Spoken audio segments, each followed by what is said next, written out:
Hi Brenna or Professor Richardson. This is my video for the Y Devotional assignment for this term. There's two devotionals that impacted me, and I'm going to share both of them. My insights and takeaways and answering the questions for the assignment. So the first one is titled "The Entire Church Shall Take Hold of Christ" by Allison Crandall, given at the beginning of June this year. So she's at BYU and she's pursuing a doctorate in public health, yet she was feeling a little bit lost. She said, "I'd chosen public health as my major, and I had thought that by my last semester I would know just what to do with my life. But with graduation only months and then weeks away, I realized I was clueless, maybe even more clueless than when I had first began." Yet she goes on to tell how she managed to find peace through this time in her life. In retrospect, she remembered how there was a friend who came to her and comforted her during a panic attack, and there was also a professor who she randomly saw, and he assisted her in choosing what path to eventually go down. And she just talks about how that really was Christ guiding her through the storm. And this insight, I think, is a common one of Christ helping us more than we thought.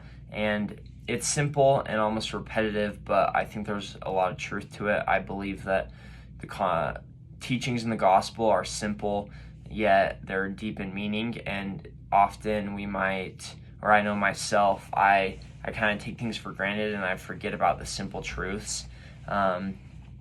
So my real takeaway from this is to remember the simple truths in my life and to go back to them for help and remembering that God does bless me. So the way I think this will change my behavior at BYU, I think it will help me get through the tough times when homework is overloaded and I'm pressed for time. I will be able to delight in the truths, and that will just give me just a little bit of peace to get me through the storm. And then the aim that I think this connects to is spiritually strengthening, reminding me to delight in things that I've learned and to fear not. So then the next devotional that impacted me was it was titled "Becoming a Disciple Leader" by Kim B. Clark, just a few weeks ago. And he said that his whole talk was about how to become a disciple leader, and he starts with telling how Christ taught people one by one.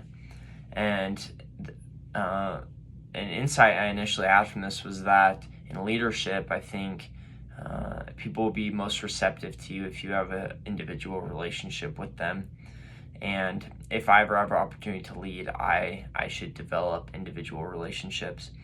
And then he goes on to give two examples or two leadership styles. One is called power through, and the other is called power over. So with power through, the good type of leadership, it activates potential power in people and teams, seeks excellence through initiative, and generates light and drives out darkness. Power through leadership to me is just really the way that Christ was a leader through individual relationships and through love. And then the power over style, it tries to control or compel people to comply with rules and demands. It generates darkness and drives out the light. And eventually, he says, the performance of the organization will suffer. This is not a long-lasting, Christ-like style of leadership.